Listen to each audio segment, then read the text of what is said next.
اعوذ باللہ من الشیطان اللعین الرجیم بسم اللہ الرحمن الرحیم وبہ نستعین وہو خیر ناصر ومعین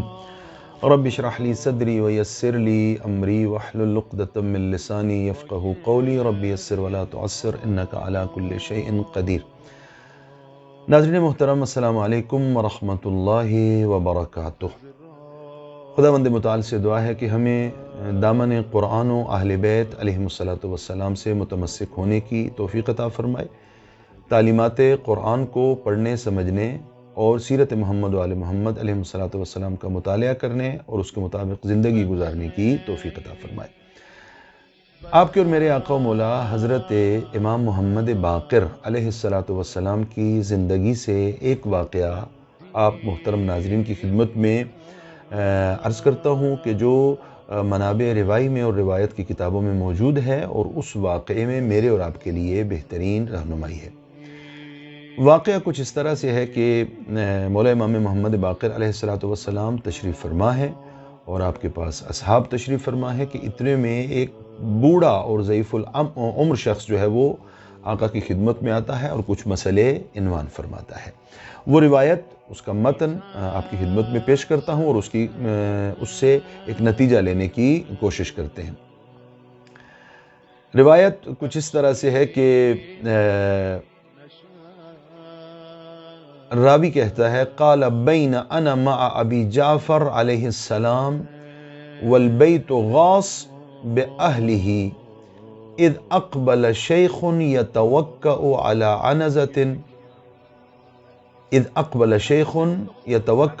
عنزۃ لہ حتی وقف علی باب البیت، کہ معصوم کی خدمت میں تھے ہم، ایک ضعیف العمر شخص آیا،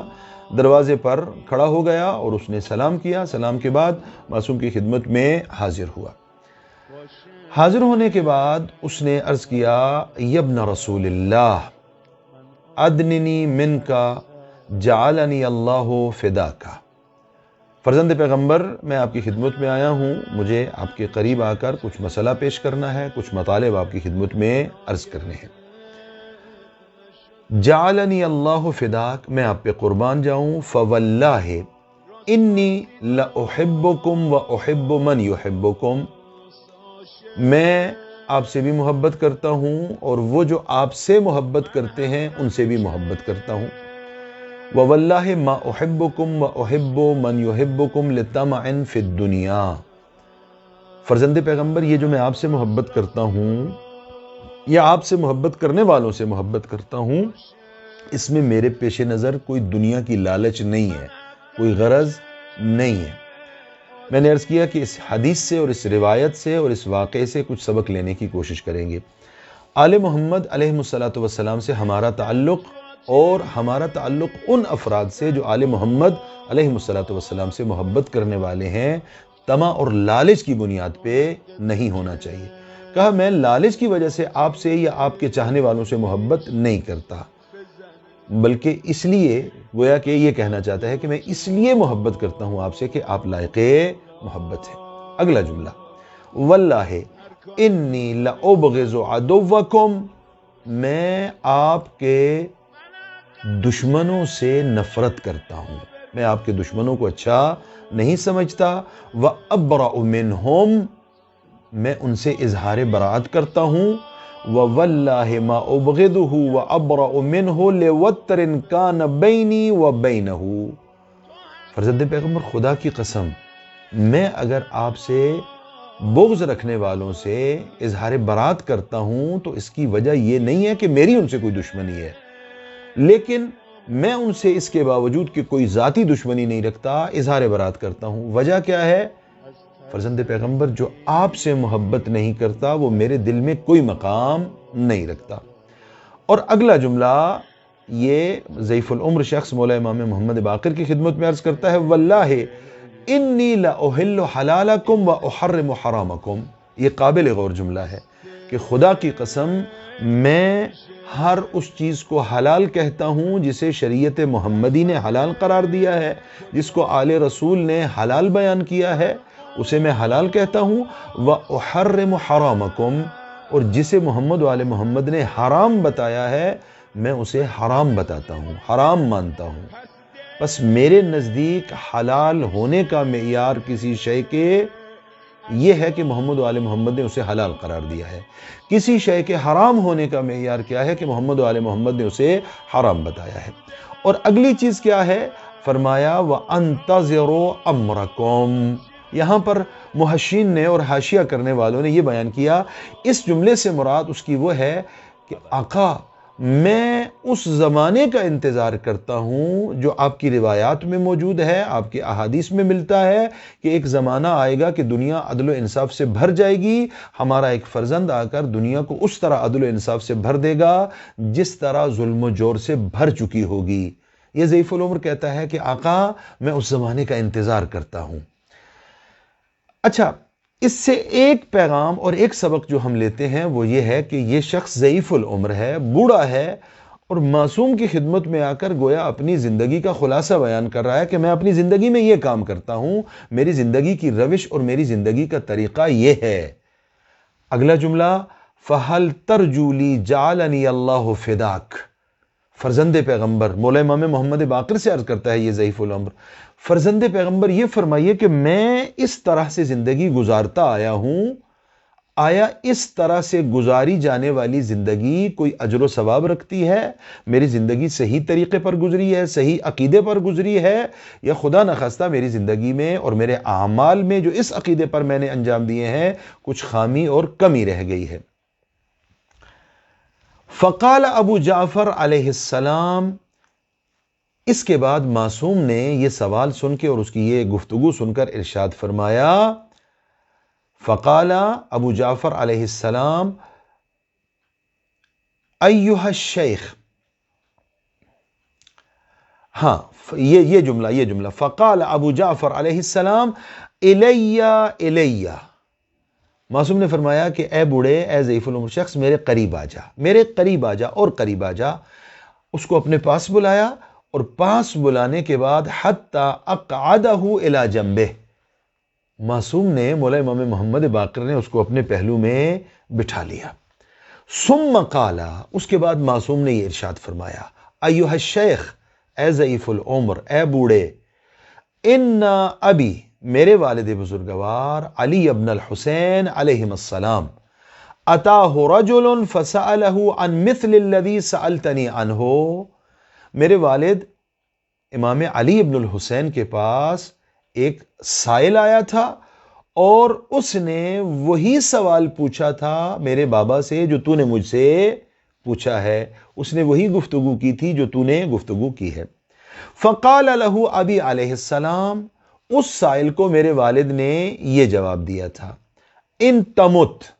مومنین کرام قابل غور ہے، نتیجہ لے رہے ہیں ہم اس روایت سے، ضعیف العمر کے سوالات کے جواب میں مولا محمد باقر نے فرمایا کہ یہی سوالات میرے بابا علی ابن الحسین سے پوچھے گئے تھے، اور ان کے جواب میں میرے بابا نے یہ ارشاد فرمایا تھا، ان تمت، اگر ان عقیدوں کے مطابق زندگی گزار کر تو رخصت ہو جائے اس دنیا سے، ترد علی رسول اللہ صلی اللہ علیہ وآلہ وسلم وعلی علی والحسن والحسین وعلی ابن الحسین، یہ اس عقیدے پر زندگی گزار کر جب تو دنیا سے رخصت ہوگا، میں اگر اس کا آزاد ترجمہ کرنا چاہوں تو اس کا مطلب یہ ہوگا تو اس دنیا سے رخصت ہو کر احساس غربت نہیں کرے گا، احساس پریشانی نہیں کرے گا، اس لیے کہ تو محمد مصطفیٰ صلی اللہ علیہ وآلہ وسلم، علی مرتضیٰ سلام اللہ علیہ، حسن و حسین علیہ السلام کی خدمت میں حاضر ہوگا۔ وَيَثْلَجُ قَلْبَكَ وَيَبْرُدُ فُؤَادُكَ، اور تیرا دل ٹھنڈا ہوگا، تجھے کوئی پریشانی نہیں ہوگی۔ وَتَقَرُّ عَيْنُكَ، تیری آنکھ اس میں بھی کوئی پریشانی نہیں ہوگی۔ وَتُسْتَقْبَلْ بِالرَّوْحِ وَالرَّيْحَانِ مَعَ الْكِرَامِ الْكَاتِبِينَ، لو قد بلغت نفسك ها هنا وأهوى بيده إلى حلقه وإن تعش ترى ما يقر الله به عينك وتكون معنا في الصنام الأعلى۔ مولا امام محمد باقر نے فرمایا کہ میرے بابا نے اس شخص کو کہا تھا کہ تو اس عقیدے پر زندگی گزار کر جب قبر کی منزل کی طرف اور پھر قیامت کی منازل کی طرف بڑھے گا تو تنہا نہیں ہوگا، تو محمد و آل محمد کے ہمراہ ہوگا۔ جو عقیدہ وہ عقیدہ ہے جو آل محمد کا عقیدہ ہے، اس پر زندگی گزار کر۔ اور دیکھیں عقیدہ معمولی نہیں ہے، حلال محمد حلال محمد ہے، حرام محمد حرام محمد ہے۔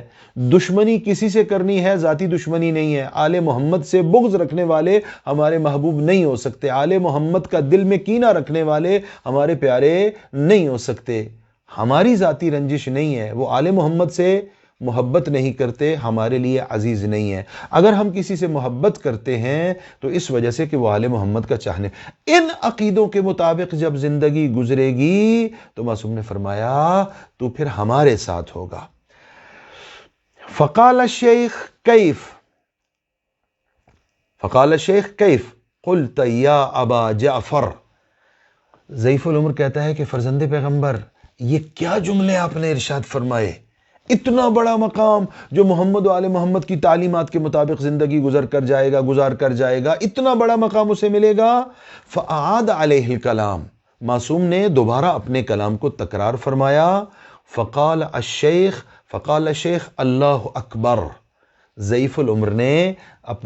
بوڑھے نے اپنی زبان پر اللہ اکبر کا کلمہ جاری کیا۔ یا ابا جعفر ان انا مت ارد علی رسول اللہ